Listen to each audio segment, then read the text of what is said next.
Assalamualaikum warahmatullahi wabarakatuh. Kami dari kelompok 12 jurusan Tarbiyah dan Keguruan Prodi Pendidikan Agama Islam kelas TEP 4. Perkenalkan, nama saya Marwati Nur M dengan NIM 10156121132 dengan teman saya atas nama Nahlia. Di sini kami membuat video untuk memenuhi tugas dari dosen pengampun kami dengan mata kuliah Akhlak Tasawuf. Judul buku kami yang kami akan jelaskan yaitu Tasawuf antara Imam Ghazali dan Ibnu Taimiyah. Langsung saja, saya sendiri akan menjelaskan tentang fase-fase yang dilalui tasawuf salafi dalam perjalanannya. Fase pertama, fase ini bermula dari Madrasah Muqatiliyah yang dinisbatkan pada nama Imam Muqatil bin Sulaiman yang wafat pada tahun 150 Hijriah. Dia adalah seorang ahli tafsir yang hidup sezaman dengan Imam Ja'far Asy-Syadiq yang wafat pada tahun 148 Hijriah, Imam Abu Hanifah yang wafat pada tahun 150 Hijriah, dan Imam Malik yang wafat pada tahun 179 Hijriah. Fase pertama tasawuf salafi ini sangat kental dengan nuansa akidahnya. Tema yang dibahas berputar pada masalah sifat Allah. Sifat-sifat Allah diartikan secara lahiri dan tidak menggunakan takwil. Selanjutnya, fase kedua. Fase ini bermula pada zaman Imam Malik. Pengaruh dan masalah yang dimunculkan Muqatil dan madrasahnya menyebabkan Imam Malik harus berpikir saat ditanya tentang firman Allah Subhanahu wa taala yang berbunyi Ar-Rahmanu 'alal 'arsy istawa, artinya yaitu Tuhan yang Maha Pemurah yang beristiwa di atas arsy. Imam Malik terdiam sejenak, kemudian ia mengatakan makna istiwa bersamayamnya Allah sudah diketahui, sementara cara istiwa yang tidak diketahui. Imam kepada istiwa Allah hukumnya wajib, tetapi bertanya tentang istiwanya Allah adalah bid'ah. Selanjutnya, Imam Malik dan tasawuf.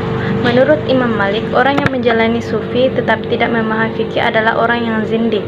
Ia juga berpendapat bahwa ilmu itu tidak ditandai dengan banyaknya riwayat, tetapi ilmu adalah cahaya yang diletakkan Allah dalam hati.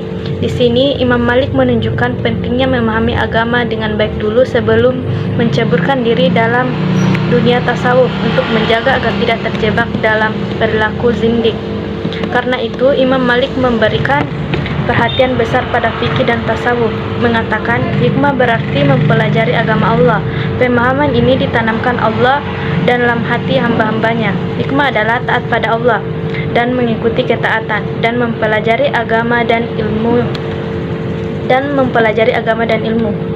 Teori tasawuf Imam Malik tampak jelas. Ia mengaitkan bahwa takwa dengan ilmu yang berasas Al-Quran. Dalam hal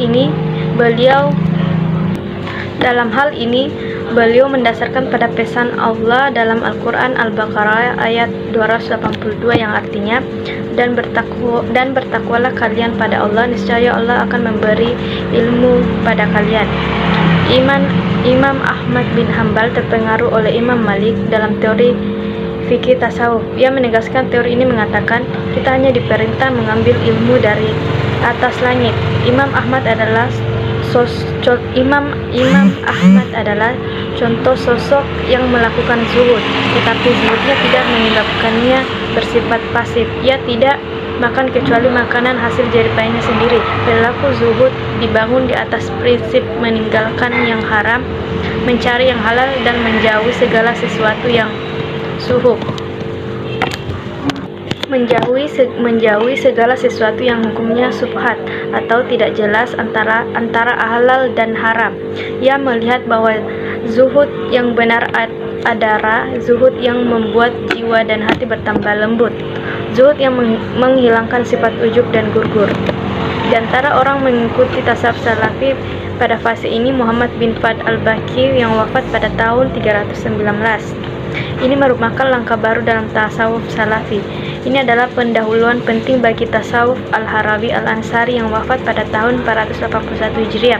Ia dianggap sebagai puncak kejayaan tasawuf salafi.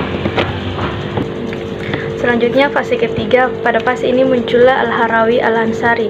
Tasawufnya tampak ke permukaan setelah menulis kitab terbaiknya. Kitab ini dianggap catatan terpenting bagi teori-teori final tasawuf tasawufnya.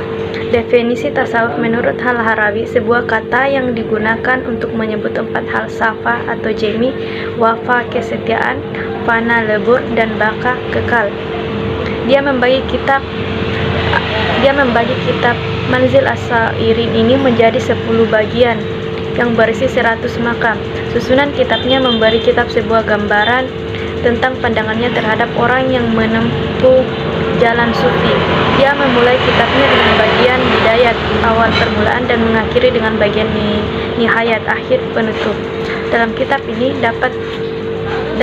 ini kita dapat melihat pengaruh kuat ayat-ayat Al-Quran pada pemikiran Al-Harawi. Ia mengaitkan makna ayat-ayat Al-Quran dengan makam yang digagasnya. Dengan cara ini, ia ingin menegaskan kaitan erat tasawuf dengan Islam dan sumber pertamanya, yaitu Al-Quran. Sekian dari saya. Assalamualaikum warahmatullahi wabarakatuh. Perkenalkan, nama saya Nahlia HS. Saya akan melanjutkan pembahasan kedua, yaitu tanda-tanda manhaj salafi dalam pandangan ilmu Taimiyah. Ibnu Taimiyah mempunyai 4 kaidah dalam memahami kaidah Islam yang benar, menjadikan Al-Quran dan As-Sunnah menjadi acuan. Kaidah pertama, mendahulukan syariat daripada akal. Tidak mempercayai akal secara mutlak, melainkan sebagai alat untuk menilai kesahihan dan kesalahan akidah dan hukum. Ibnu Taimiyah juga menentang logika para filsuf Mu'tazilah serta sealiran yang menggunakan akal sebagai dasar utama, melainkan dalil-dalil nakli yang harus dikedepankan. Menurut Ibnu Taimiyah, kebenaran dan kesalahan akal dinilai melihat apakah ia sesuai atau bertentangan dengan dalil-dalil nakli. Kaidah kedua, tidak mengikuti seorang tokoh atau figur atas pertimbangan ketenaran. Ibnu Taimiyah tidak mengikuti seorang tokoh atau figur atas pertimbangan ketenaran namanya, kecuali ia sejalan dengan Al-Quran dan As-Sunnah. Ia tidak menerima pendapat umum secara mutlak setinggi apapun kedudukannya, kecuali pendapat itu didasarkan dari Al-Quran dan As-Sunnah. Kaidah ketiga, sumber besar syariat adalah Al-Quran yang telah ditafsirkan oleh Rasulullah.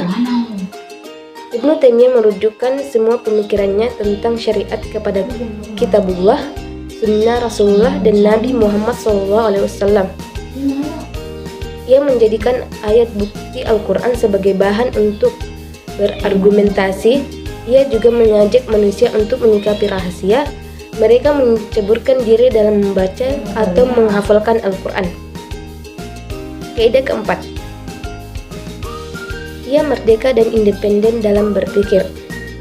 Ibnu Taimiyah adalah sosok ulama independen dalam berpikir. Ia hanya mengikuti diri dengan Al-Quran, As-Sunnah, dan peninggalan salafus halil.